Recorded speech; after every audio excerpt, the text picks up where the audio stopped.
I trust the player to go be a problem solver. I've given him so much exposure, so many interactions, that I can trust him to perceive, decide, and act for himself. I don't need to be telling them exactly where they need to go or exactly how they need to execute. We let them have the experience, we let them have the interaction. We can still coach, we can still offer feedback, we can still guide and communicate. But it's more about educating their attention and intention. This episode of the Coach and Coordinator podcast is presented by Modern Football Technology. We're joined again by Shawn Myszka, founder of Emergent Movement, someone who's not afraid to challenge how coaches think, teach, and develop players. Whether it's practice design, skill development, or what actually transfers to the game, Shawn has a way of pushing the conversation forward and making you look at things differently. And that's what this episode is about, seeing the game clearly and asking better questions. Because the better you see it, the better you can coach it. That's why Modern Football is our presenting partner. Modern Football gives your staff real-time tendencies, real-time data, and insight on Friday night. It helps you cut through assumptions and coach based on what's actually happening, so your adjustments aren't guesses, they're informed decisions. Head to modernfootball.com and bring real-time clarity to your sideline. Here's another conversation with Shawn Myszka.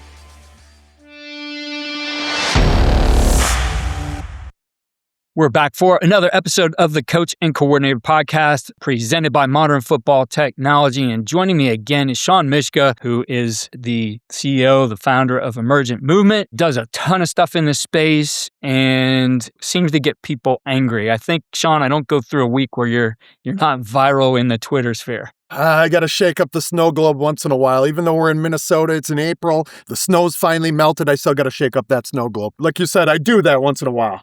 Yeah. So this viral moment is brought to you by the tackling donut.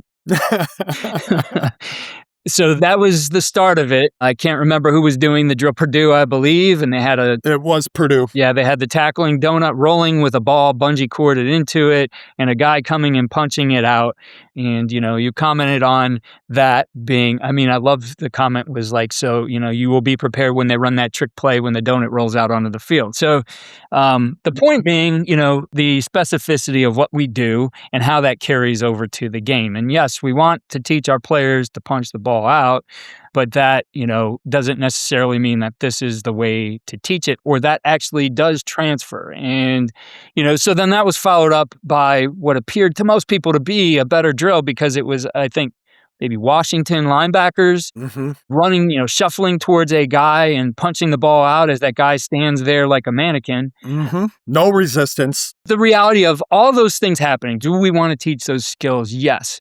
But when you look at some of the things we talked at on the last podcast, we're problem solving and we need to make decisions on when to apply certain skills.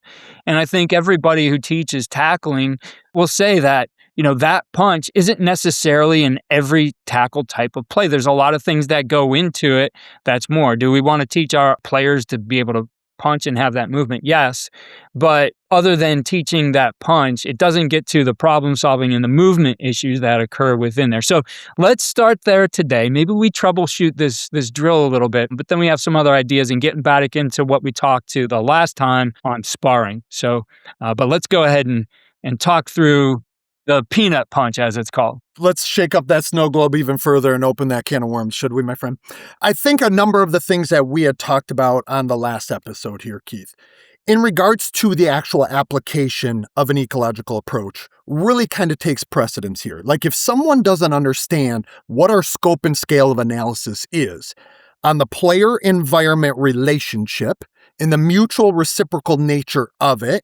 So the problems that are highly emergent, and for something to be emergent, that means it has to pop out. It has to be unpredictable. It has to be alive, as we would talk about, where it has indeterminacy. We don't know where that person's going to be. We don't know how they're going to be positioned. We don't know what angle they're going to move at. We don't know how much resistance they're going to offer us. We don't know exactly how they're going to be holding the ball, what speed they're going to be moving at, how they might actually aim to deceive us. These are all layers of information that a player would need to pick up really, really rapidly and really, really sensitively in order to adapt their actions to the actual act of punching the ball out. So when you put the inanimate object, even if it's rolling, that doesn't have agency, such as the donut. It can't change its path. I mean, maybe if it hits a divot on the field or something of that nature, but I don't think Purdue on their practice field has that many divots, right? It's going to roll relatively similar each time, and we can get a really easy beat on how quickly and where that donut is going to end up, as well as the ball bungeed in there, right? So when we look at that tackling attempt, it isn't about the ball. Yes, as like down the road here at the University of Minnesota, PJ Flex has this idea called the ball is the program. The ball can be specifying, most definitely, for almost every player on the field. But what's more specifying, and when I say specifying, for those of you who are listening to Keith and I talk about this for the first time, specifying is information that we must be sensitive to that will control and guide our actions. So we need to pick that up. We need to perceptually detect it. And it's often, again, bearing angles. It's velocity of our opponent. It's posture and kinematics of our opponent. It's maybe the haptic and touch and the feel when we come to the ball and they wrap up even more and move the ball on us. It's these things, those intricacies, those nuances that are going to determine, do I punch the ball out or not? So even when we look at going from the donut to Washington, and Washington, the guy's just standing there with the ball in tow, and the defender shuffling and punches it right out. There's no resistance there. The ball carrier isn't trying to hold on and keep the ball. And unless you are talking about the very lowest level of football, this is something that just doesn't happen. So it doesn't look like the game. It doesn't feel like the game. It doesn't unfold like the game. And if those things aren't there, the behavior that we're training doesn't match that which what the game will demand. Yeah, it goes to being able to replicate those situations. As you said, like solve those problems. And you shared with me, I'll put a link to this episode, Myles Garrett and his adaptability. And it got me to thinking, like, if I had a Myles Garrett, how am I training him? Because my everyday drills, call them that I'm maybe doing with all the other guys, like these don't apply. Because I think the stat you had in there was 56% of the time he was double or triple teamed. And I see it every week. Cleveland Browns fan, love Myles Garrett. What he does on the field is ridiculous, but that guy has to solve problems. Because he gets it. Numerous different angles on every single play on how they're trying to account for him. Yeah, and what you're really referring to here is what we can look to from the film, right? Like this is something that you and I used to do on the weekly for our movement plays of the week, and when we got into that. Like taking what we see on film, player by player, to try to determine where their gaps and weaknesses are, or maybe even how they currently solve problems, right? And even for Myles Garrett, who I deemed to be the top mover of the year in 2025, and it wasn't just his record-setting 23 sacks that allowed that, but it was the problems that he was solving that you just insinuated, right? Like it was that double and triple and chipping help that he constantly had to deal with. It was moving left side and right side, or inside or outside. It was him creating and authentically adapting in the moment that led me to name him my mover of the year.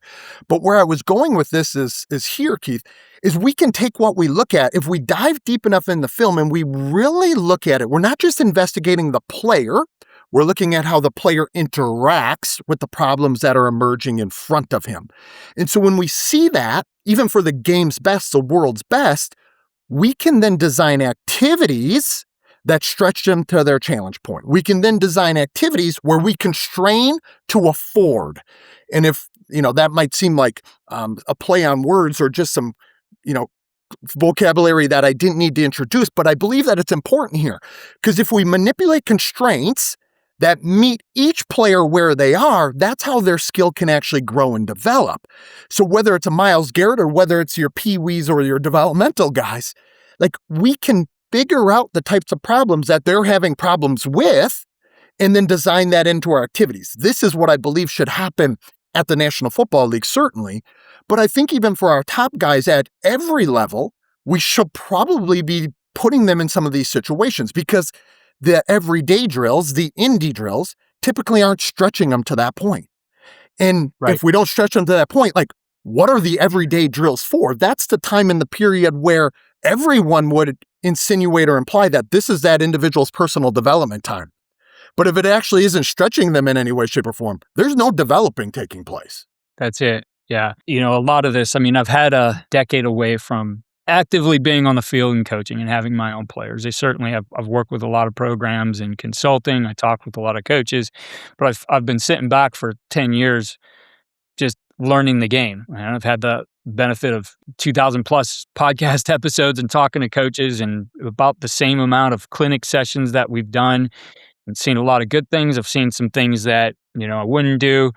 But it got me really thinking, especially after you and I talked the last time about sparring individual periods and being efficient with them, being efficient on the field, and become acutely aware of the time that we have our players on the field, with the work that I've done with Tony Howler and the sprint-based football guys and really understanding our player load and, looking at the team I'm working with, kind of being in a consultant role last year with them and things I heard like, hey, we run out of gas in every game and, trying to make sure we do things the right way. So I started thinking about individual and I thought about, we talked about sparring, and the thing I got to was individual periods. I'm putting a guy, and let's take receivers. And let's say I'm really focused on, I want to teach how we need to, get off the ball to be able to win route side space. Okay, let's just exist there.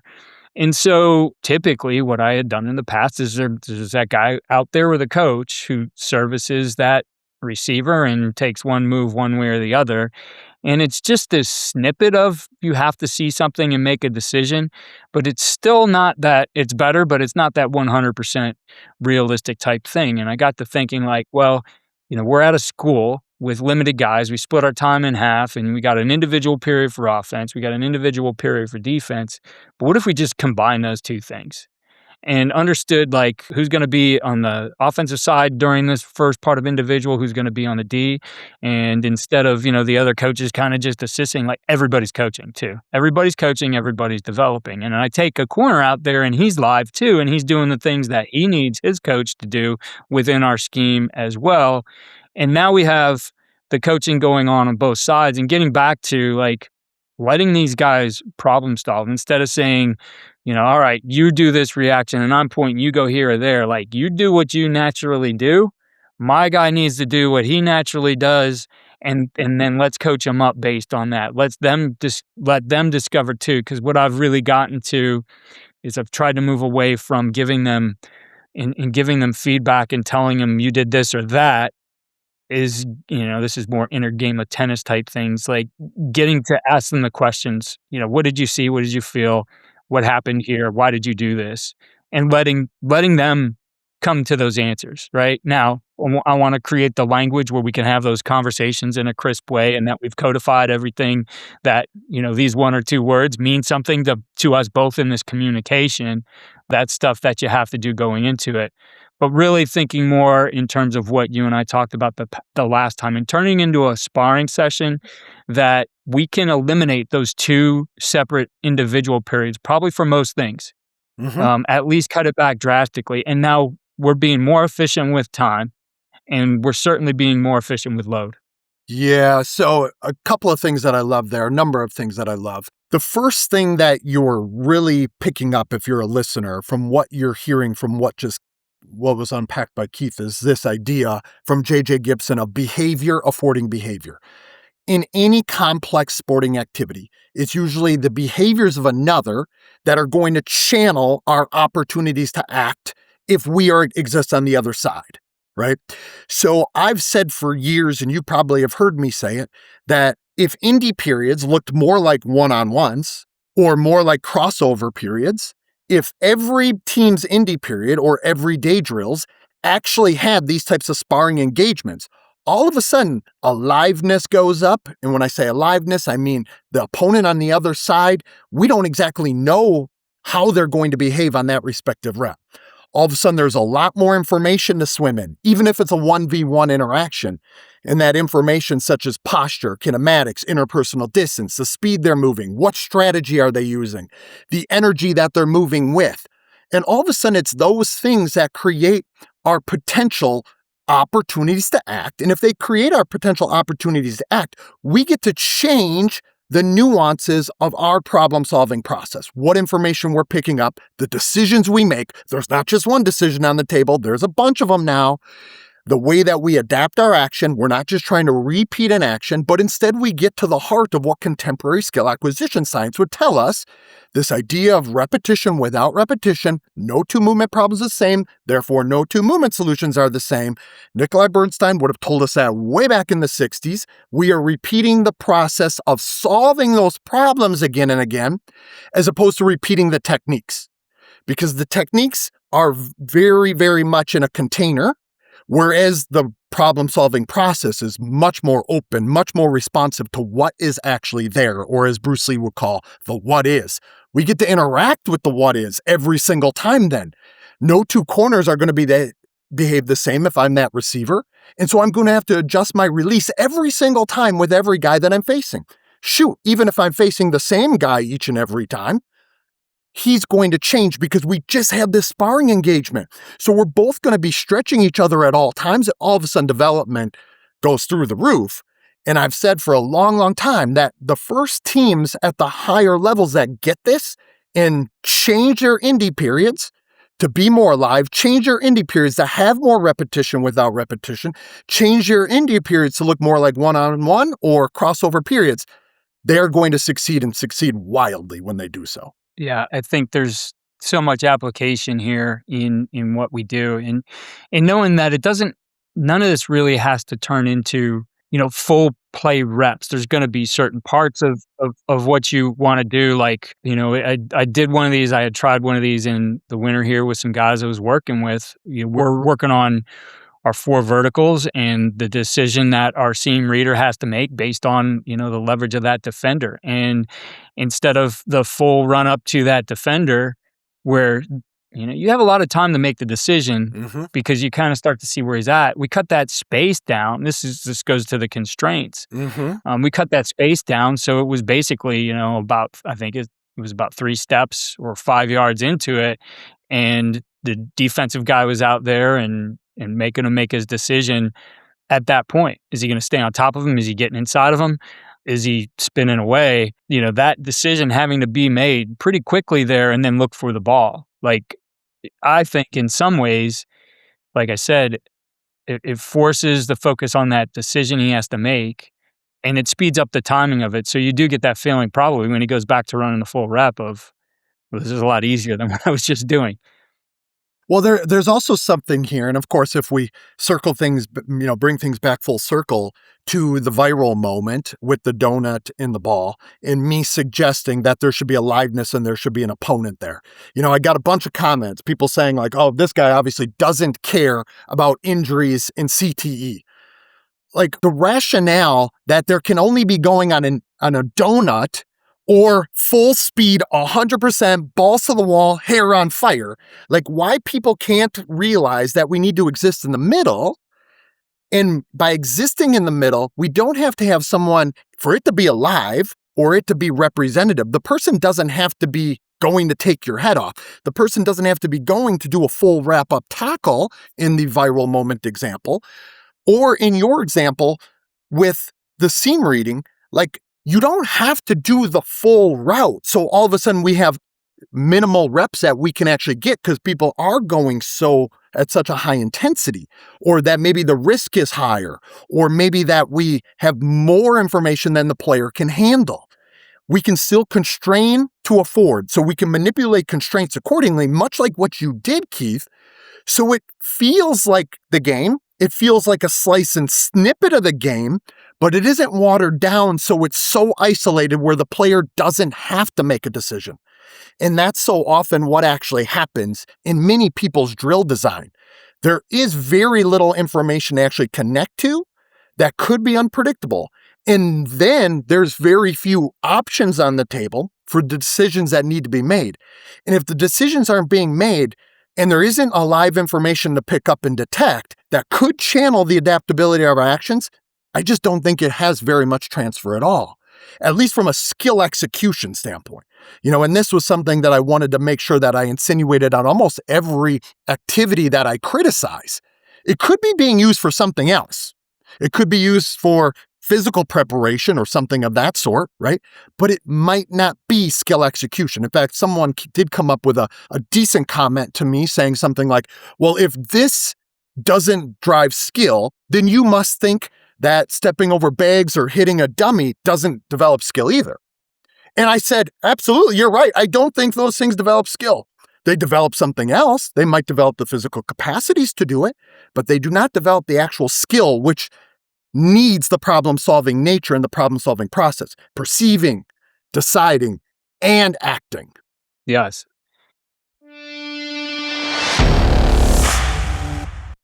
As you listen to this conversation with Shawn Myszka, everything comes back to one idea: players solving real problems in real time. But as coaches, that only works if we are seeing the game clearly too. That's where modern football technology makes a difference. Instead of waiting until after the game to figure it out, modern football gives you real-time tendencies, data, and actionable information on the sideline. So when you're making adjustments, you're not just guessing, you're responding to what's actually happening. It's the same mindset Shawn is talking about. Identify the problem, see it clearly, and adapt. Go to modernfootball.com and start coaching with information you can trust on Friday night.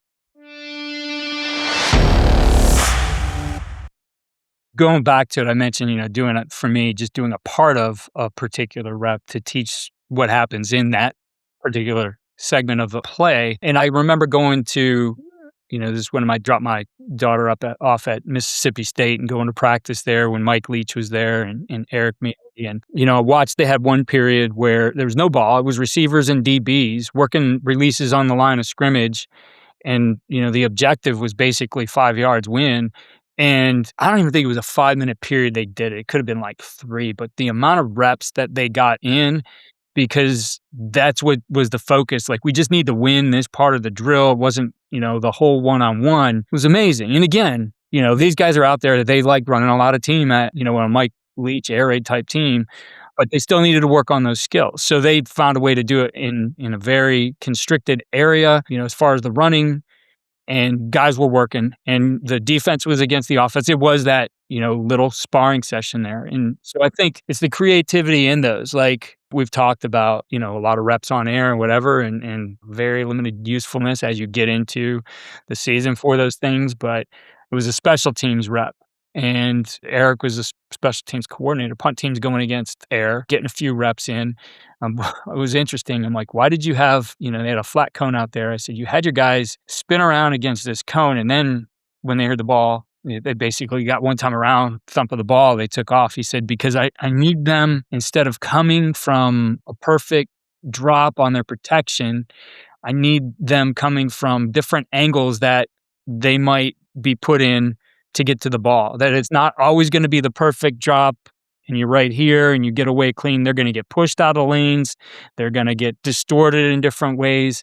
And so that's my one way to get more simulation of that. I thought, okay, that's actually a step up from just dropping back like you normally would on air and then going and covering, right? Not a lot there. So it forces some things there. I mean, getting in the whole special teams reps and the skills there.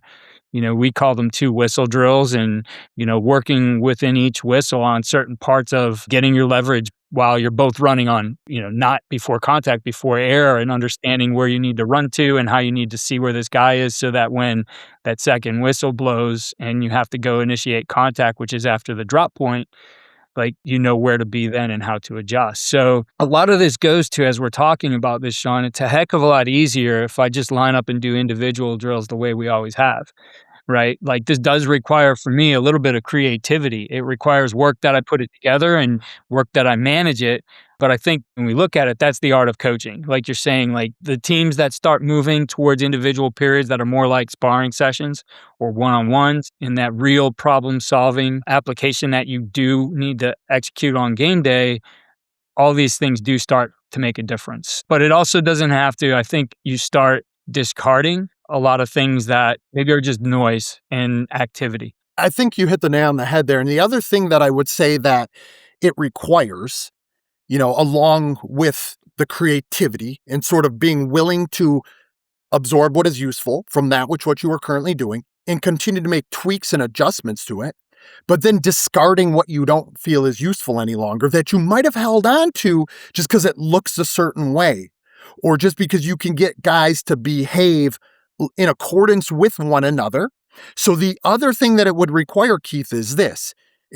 Requires coaches letting go of control at certain times where they had control before, where they were a puppeteer or a guide from the side, trying to tell that individual, joysticking them exactly where they should move or how they should move because they know what's right, right? Like it requires giving up some of that control, loosening your grip a little bit, and saying, I trust the player to go be a problem solver because of how many problems I've required him to solve in and across practice settings. So I've given him so much exposure, so many interactions that I can trust him to perceive, decide, and act for himself. I don't need to be shouting from the side. I don't need to be joysticking. I don't need to be telling them exactly where they need to go or exactly how they need to execute. We let them have the experience. We let them have the interaction. We can still coach. We can still offer feedback. We can still guide and communicate. But it's more about educating their attention and intentions. Like, to your point that you made earlier with the inner game of tennis idea, right? Like, what'd that feel like for you? What did you see there? How did you interact with the problem? As opposed to us being 30 yards away, thinking that we know exactly how they were supposed to behave. Like you think about that and you think about like, if the first person perspective is so valuable, why wouldn't we lean in on that as opposed to just jumping in and cussing them out and telling them that they did it wrong when they might not have even seen what it is that was there to interact with because we were far away from a different perspective. And so I think it just requires the coach to give up a little bit of that control. And I know that's hard for people. I was the same way. I was constantly talking early in my career. I wanted to guide everything that every player was doing. And before I realized it, like the players are going to go do what they do best, which is compensate and adapt on game day. And it's up to me to create a learning environment that facilitates the problem solving. So if that facilitates the problem solving, I can trust them to go be who it is that they were given by God to be, as well as in who we've developed from a skill execution standpoint over time because they've had so much exposure to a wide range of movement problems. Yeah, I have a lot more to discuss. I told you, there's no way we're going to get through all the things today. So this seems to be just a series we are continuing to do on the fly. I do want to get into the next time we talk, how we look at some things in team environment, especially scout team, and how we might get more out of those sessions. But to wrap up for today, I saw in this whole, viral tackling donut thread, a really good post. And so shout out to his name on there is Betts at Adapt Skill. And he gives us the Cliff's Notes version of alive movement, your alive movement checklist. And he says, I've boiled it down to 3 points for my baby brain. 1, does it look and feel like the real thing? 2, can the athlete pick up info and adjust rather than following instructions? And 3, does it require authentic problem solving? I think, those are 3 good checklist types of things or filters for how good is this drill I'm running. Yeah, and one of the things that's threaded throughout those 3 questions is the agency of the player themselves, right? Like when I say agency, I mean they are owning their own movement, skill, execution, or problem solving, right? Like they're perceiving, deciding, and acting for themselves based on what they're being presented with in the practice activity. And I think if coaches begin to make sure each and every activity that they perform, and of course I use that word activity for those of you who weren't here a number of weeks back, I don't use the word drill because I'm not trying to drill anything into any player. I'm trying to let them interact in an alive way with the what is that will emerge in front of them. And that interaction will require perception, the connection to relevant information that could guide their actions. It will require decisions and intentions to be constantly flowing in an open and responsive way, interacting with the what's there and accepting those decisions that need to be made for themselves. And ultimately, then that will tightly flow into their actions and how they adapt their movement strategies in real time. So what Betts is really getting to there, to me, is the ownership of the skill being with the player. And I think if coaches begin to get to that place where their activities actually require and demand that of players, that, Keith, is where the development actually happens from a skill standpoint. And that's the crux of it. Because if those things aren't existing, if it doesn't look, feel, and act like the game, if the information isn't there for us to perceive, decide, and act around, and ultimately, if they aren't required to adapt authentically in the moment, it's not highly relevant in my world. It just isn't. And I understand that there are people who will claim muscle memory or claim this or claim that, or this is the way we've always done it, or we got to repeat this so we beat a trail, that this is the only way the body can behave. I hate to make it sound like this, but they just don't understand movement science, if that's the case. That's not the way the human movement system operates. And it's pretty proven at this point. Shawn, we'll put a bow on it for this one. We'll have to get back. We'll talk more about scout team and team periods, etc. But as always, I appreciate the insight that you share. I know it's helped me personally as a coach grow and think about the game. And I think that's the most important part. Whether you believe what Shawn's saying, agree with what Shawn's saying, is to stretch how you think about the game and to be able to, at the heart of it, let's keep our players in their development. That's what this is really about. It's not about the egos and, all the name calling that you might do on Twitter. Though I pointed this out in that I noticed a lot of these accounts weren't even coaches. So I don't think it's the coach community that's doing that, but I appreciate the thought-provoking things that you bring to us. And I am sure by the time we get together again, we will have another viral post about something. I'll make sure of it. I'm full of material here for us. And we'll share the link to Shawn's book and the event that they have coming up in the show notes. Shawn, it's great to spend time with you again. You got it, my friend. Thank you so much for having me, and I will talk to everybody on the flip side.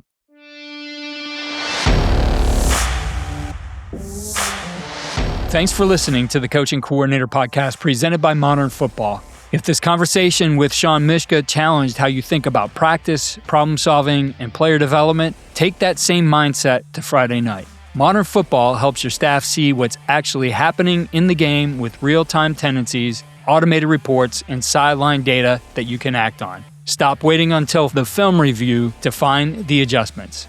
Head to modernfootball.com and bring real-time insight to your sideline. Be sure to check out all we're doing at coachandcoordinator.com and follow us on X at Coach K. Grabowski.